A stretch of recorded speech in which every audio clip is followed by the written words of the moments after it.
Hello, I'm Greg Jarboe. I'm the Content Marketing Faculty Chair at Market Motive, and this is a short course on YouTube and mobile video.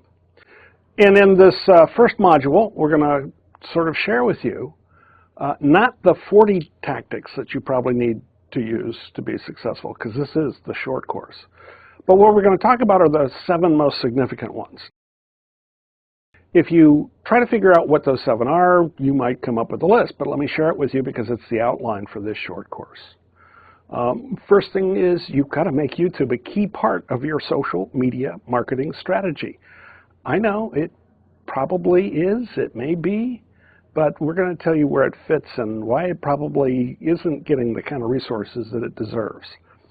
In this first part, we're also going to talk about how you can create the type of video content that your target audience will want to watch. And we're also going to talk about scheduling your videos and optimizing your content. And then in the next module, we'll get to the rest of the top 7 strategies. So let's begin with the first thing that you really got to get your arms around. It turns out, according to recent research, YouTube is the largest video sharing site. I'm sure that didn't shock you. You knew that part. But it's also the largest social media site in the United States, and that may surprise you. In other words, YouTube has slightly more unique visitors a month in the US than Facebook. And I can't tell you how many people who have a social media marketing strategy say, oh yeah, Facebook, Twitter, LinkedIn, right, need to have LinkedIn. All of those are social media. Those are things that you should have programs around. But excuse me, YouTube is too big to be ignoring. Oh, by the way, there's some other people who say, yeah, but what about Vimeo? Well, Vimeo is on the list of the top 10, but it's in 10th place. So yeah, let's start with YouTube in this particular course. If we have time to get through the other 9 underneath it, God bless you, good luck. But you know what? We're going to focus on YouTube. Now, one of the things that marketers have been complaining about lately is that Facebook has been taking away some of the features that made it such a wonderful place to do marketing on. It's a little harder now. Things are changing. Things aren't working the way they used to. Even industry analysts at Forrester have said, you know what, it's time to tell it like it is. Facebook seems more interested in your ad dollars and less interested in you actually using it as a marketing platform. Meanwhile, at the same time, YouTube has been going through some transformations, and in order to be a little more brand friendly, one of the things that they've done lately is they've cleaned up the comments area underneath videos. And now they'll do some auto searching for, well, let's just put it this way, hate words, trolls. There's a lot of things now that you can do to moderate the comments underneath your YouTube video that actually makes it a more interesting social media to engage your prospects and clients with. So I think if you net all this out, what it means is that, yeah, YouTube needs to be a key part of your social media marketing strategy. And even if you don't make it like #1 on the list, which frankly I think it probably should be, it still needs to be right up there. It's not an afterthought. It's not something that you should get to when you have the spare time. It ought to be a priority. And that means if you've delayed getting your arms around this thing, or, well, we created a YouTube channel and we uploaded a few 30-second ad spots and nothing magical happened, it's like, yeah, that's why you're here in this short course. Let me tell you what you do next. One of the things that you need to understand is what are people actually watching? And it turns out repurposed 30-second television ads ranks really low on the list. And if that's all you're putting on your YouTube channel, check out what actually is being watched. More often than not, it's everything from product teasers to how-to videos. In other words, there's ways to use YouTube for marketing purposes way beyond a repurposed 30-second spot. This is also true with B2B. YouTube is a wonderful B2B marketing platform. In fact, this is a case study of a company called Sonosite. They're in the medical products industry. They sell to hospitals, so it is a B2B sell, and they sell several $100,000 worth of portable ultrasound equipment. And they used YouTube quite effectively to, surprise, surprise, shorten the sales cycle. And in a B2B sell, that's money in the bank. How did they shorten it? Well, there's always a committee that makes these kinds of decisions. And not everybody on the committee got to meet with the sales rep. And so not everybody on the committee is fully up to the speed with features and benefits of the product.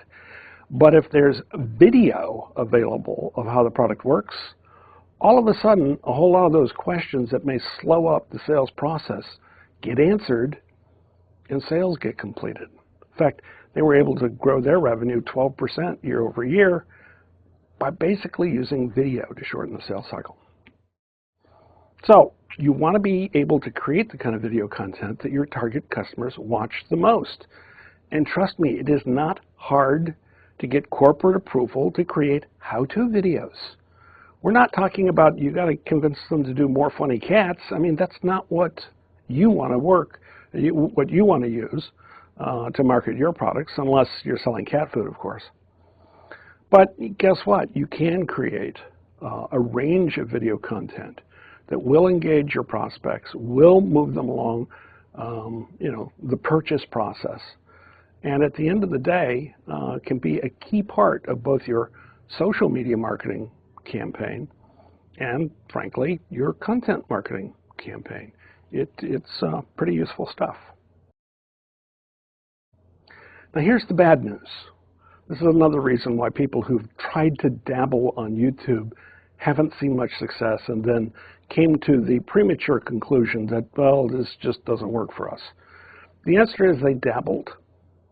Meanwhile, a whole lot of other people who've been incredibly successful on YouTube are uploading content, if not daily, then at least several times a week. And this includes brands that, frankly, are doing very, very well as some of the YouTube stars, which, frankly, all of us should watch because we can learn a lot of interesting lessons from people who, have built their own franchise on YouTube. So, surprise, surprise, you need to start thinking about how the heck do we go about creating more content? I mean, that's going to take effort. Well, of course it does. Well, it helps to have a plan. And it helps to understand that you can have more than one type of video.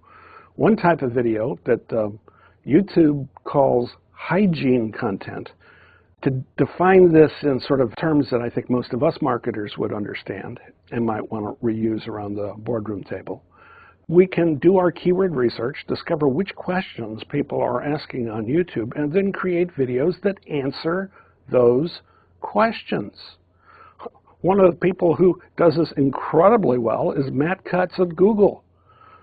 Every one of the videos that he is uploading on almost a weekly basis is, Matt, I just got this question from a guy named Matt, and let me answer it. Well, sometimes Matt writes questions to himself, so it must have been a slow week. But the point is, it is compelling viewing. I mean, those of us in the industry who are trying to keep up with the latest wrinkles at Google are watching Matt's videos every week.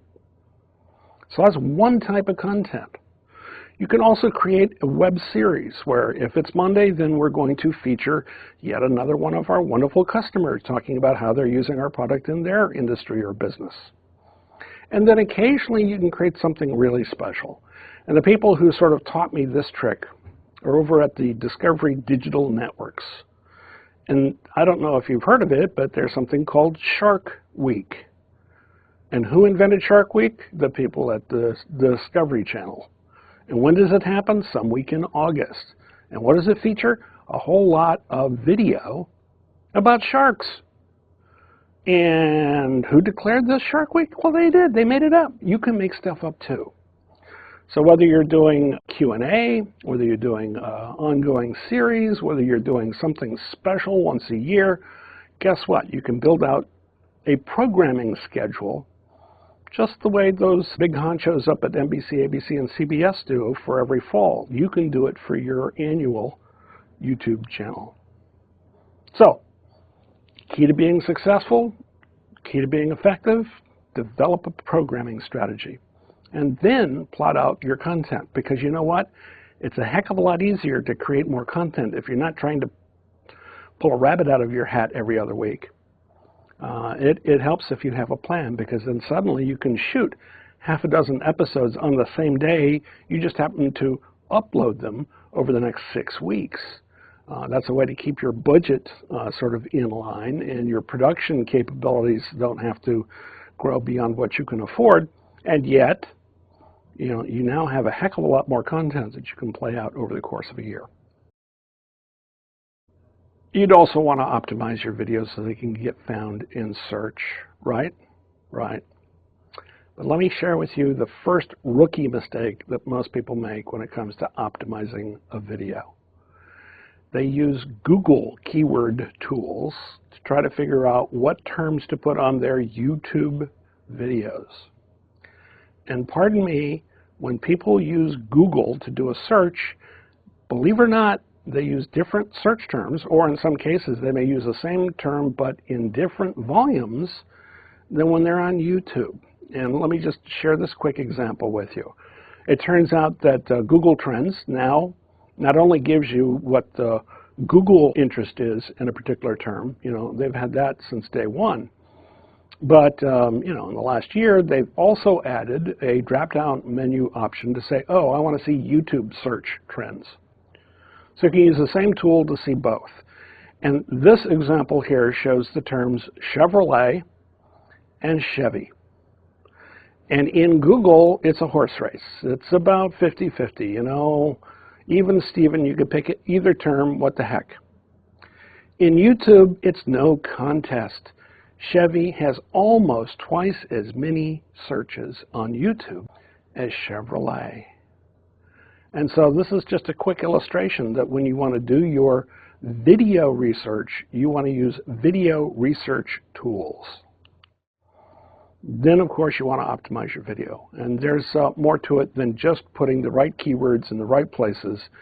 That used to work and it used to be sufficient. That's what YouTube calls metadata. So you want to put those keywords in your titles and your descriptions and your tags. Okay, got it. YouTube changed its algorithm to include something called watch time. In other words, if people start to watch your video and go, boring, or, oh, corporate propaganda, and they stop watching, you don't have very much watch time, and guess what? Your video doesn't rank very well. So, surprise, surprise, surprise, you're going to have to create some pretty compelling video content, or some pretty interesting video content, or some how-to videos where nobody in their right mind is going to bail out halfway through and only know how to complete half of the project in order to get your watch time up. And then last but not least, you certainly want to make sure that your video is distributed in lots of places. Why? Because the YouTube player is sort of interesting in that if it's embedded in a blog, for example, and somebody watches the video by clicking it and watching it while on the blog, and they never come to YouTube to watch the video, that view still counts. And if they watch it all the way to completion, guess what? That counts in the algorithm back over on YouTube in the watch time part. And so, yeah, find ways of not just distributing your video, but distributing your video in places where it is likely to be viewed and watched by relevant audiences, hopefully all the way through to the end. And that can be blogs, that can be your own website. Frankly, it can be your Facebook page, it can be your Twitter account, it can be your LinkedIn account, it can be your Pinterest account. You know what? You can share YouTube videos to all of those, and you should. So, you want to be found, you want to be discovered, you're going to have to optimize your videos and your playlists and your channel in order to reach and keep your audience. Why all of those? Because if you do a search in YouTube, you'll discover that videos, playlists, and channels all come up in the YouTube search results. And let's not forget, YouTube is the world's second largest search engine. There are more searches done on YouTube a month than are conducted on Bing. The only thing it's behind is Google itself. So again, optimize your videos, optimize your playlist, optimize your channel, and help your videos get discovered. Hello again, and welcome to part 2 of the YouTube and mobile video short course. In part one, we covered 4 of the top 7 things that you need to focus on. So let's start with part 5. Most of us started off in the era where if you optimized your video, you could get sufficient traffic to actually help it get discovered. These days, there's more than 100 hours of new YouTube video content uploaded every minute. And unfortunately, the downside is that makes it even harder for your video to get found in organic search. So I know I'm going to sound like I'm straying over into the dark side. This is not the dark side. This is still a white hat tactic. But one of the things that you may need to consider is when to jumpstart your campaign by using paid media. So here's some of the things that you have to understand why that's a white hat tactic. And by the way, it's a white hat tactic. Even YouTube approves of this. One of the things that you need to know is that when you create an ad in YouTube, one of your options is not to upload a brand new video, but to take an existing video and promote it. In other words, existing content can, quote, be turned into an ad. And what that means is you can take the new video that you've just uploaded it and you can sort of do double duty. You've just optimized it and hopefully it'll get found for a couple of the search terms that you focused it on. But then you can use YouTube advertising, which is called TrueView. That's the name of their, what Google calls AdWords for video. And what you can do with this TrueView ad is take that basically existing content, turn it into an ad, and then have it displayed over not 2 or 3 search terms, which is about what you can optimize it for organically, but you can actually advertise it against hundreds, perhaps even thousands of relevant search terms. And what this means is that your video content, your video, surfaces when someone does a search on YouTube, and if they click on it, well, that's then when it's an ad, and you pay for it. So, you know, other than the sort of the crossover of where the content came from, you know, okay, got it. It's like AdWords. It's an auction-based system. You know, get it. Okay, whatever. But here's one of the things that happens, and this is part of the mystery of YouTube. For every 2 clicks that you get that you're paying for, somebody's going to watch that video and say, wow, I'm going to share that with a friend of mine. And then their friend watches it. And when they share the video and the friend watches it, that's not an ad because it's your same content. And that means you don't have to pay for it. So one of the things that YouTube has found by examining over 6,000 recent campaigns is that on average, for every 2 paid clicks that the paid advertiser is paying for, they're on average getting 1 free click. Again, this helps jumpstart your traffic. It helps people discover your video. And oh, by the way, the bonus is you get people to start sharing your content if it's compelling, if it's informative, if it's something worth sharing. You can get organic views on top of the paid views. You can't do that with regular AdWords and Google, trust me, but you can do it with YouTube. So how do you succeed with TrueView ads? It's a little different because in addition to being like the auction-based system, in addition to being AdWords for video, you have a couple other options as well. One of them is you can run that ad as a pre-roll. In other words, before, let's say somebody wants to watch a very popular music video, before that video starts, your quote ad, which again can be regular content that you've promoted, will appear before the video that they wanted to watch as a pre-roll ad, or what YouTube calls a TrueView in-stream format. And about 5 seconds into your video playing, your ad starting, YouTube does something pretty amazing that they pioneered and really blew me away the first time I saw it. They put a little skip ad button at the bottom of the video, which means if the viewer sees this as an intrusion, I'm sorry, I wanted to go watch the music video, I don't want to watch this ad, they can click that skip it button and go straight to the video.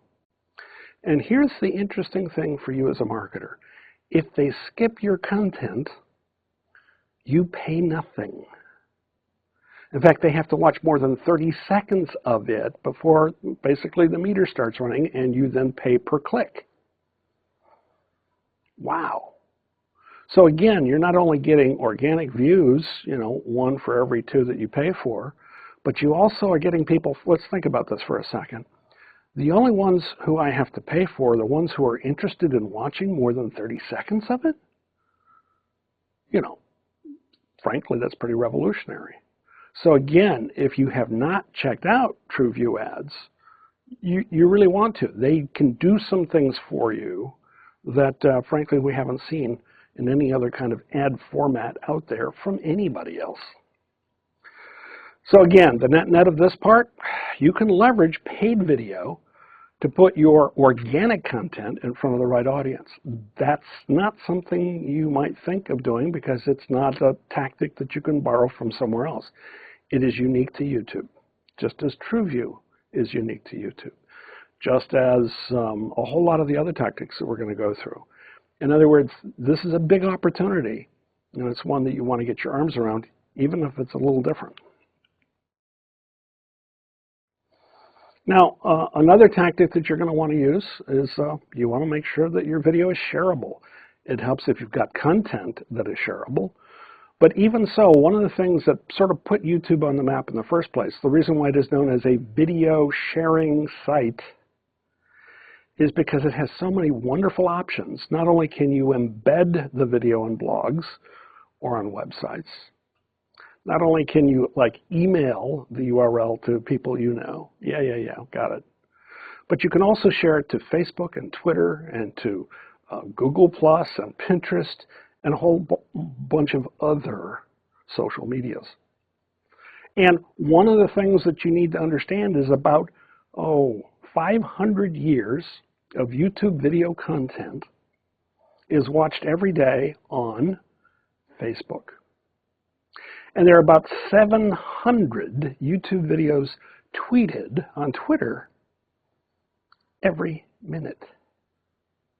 So again, it's not just about YouTube in itself. The YouTube audience is distributed. And that means your video is going viral if it's actually pretty interesting. And all those extra views count. Now, understanding that that's what it takes to be successful, why aren't more brands successful? In fact, they're pathetic. In some industries, they account for single-digit percentage of views of all the videos watched in that genre or industry. At most, in let's say the electronics industry, where they do the best, brand-generated videos barely reach in the mid-20s in terms of the percentage of content that people are watching in that category. Well, what happened? Well, what happened is most brands are in a set it and forget it mode. We'll put the video up, we're done. And most of the successful channels, particularly the vloggers who are trying to make this their living, understand that it's also about engaging your audience, which means when they post a comment, you're still around to respond. And, the difference in engagement is night and day. And that's one of the reasons why a whole lot of the amateurs are doing a whole lot better than a lot of pros on YouTube, because the pros don't realize that maybe hanging around for 15 minutes after the video goes up is critical to success. So the net of this tactic, you absolutely want to amplify what your video content says by socializing it, interacting with your prospects. And you can do it at scale. Because if you're interacting with the first people who respond to you in the first 15 minutes, everyone who comes by later sees your response and they know the lights are on. There's somebody here who cares. It actually encourages them to say, hey, there's a community, I can build it around this video. That's part of the secrets of the success. The other interesting thing that's worth noting is that YouTube gives you YouTube Analytics. Now, this wasn't always the case. There were no such thing as even YouTube Insight until 2008. Analytics wasn't rolled out until late 2011. But now what YouTube is giving you for free with your YouTube channel is a very robust set of analytics that go, frankly, beyond Google Analytics. One of the things you will not find in Google Analytics that you will in YouTube Analytics is how people were watching your video and when they stopped. And if you suddenly discover everyone's bailing out 30 seconds in, you got a problem. Because A, you're not getting very much watch time. And what was it that was happening at that 30-second mark that everyone went, ugh, give me a break, I'm out of here. So there's a lot of things to learn from your YouTube analytics. You can learn not only did people watch it, views has been around and people have been paying attention to that metric, but it's one of many. You know, the one I urge you to look at is your watch time. And by the way, which search terms were people using to find your video? And guess what? YouTube still shows that even if Google doesn't. And the other interesting things is you can find out which videos people were watching when they decided to subscribe to your channel. Which videos triggered people to share it to others on social media. So you can begin to find out where people were interacting with you, which videos out of all the ones that you've uploaded actually connected with the community. That's killer data. And why is it important? Because you then need to bridge the next gap. Because most of your executives are going to say, well, that's nice, people watched your video, and they shared it, and that's great. But what they really want to know is, did they come to the website, and did they buy anything? And increasingly, it's becoming a little easier. It's still not perfect to sort of bridge that gap. You know, in some cases, you can use cookies. In other cases, you can use, links that are called annotations to get you from the video over to your website. But the other key is beginning to use multi-channel funnels in Google Analytics to begin understanding not only where your traffic came from and what they did next, but, oh, by the way, when they came back to your site days later, weeks later, and begin doing something else. In other words, we may be upstream generating people who come and discover our companies or our brands or our products early in the cycle, and then come back either having bookmarked that page or using organic search, or come back in some other fashion when they decide to finally make the purchase. So again, multi-channel analytics will help you bridge that gap. And at the end of the day, you really want to put together the right key performance indicators, the right KPIs, to make sure that you're measuring the success of YouTube strategy. And that goes way beyond measuring views. One of the most frequent questions I get asked is, well, how long should a YouTube video be? Well, the answer is, how long does it take you to tell a good story?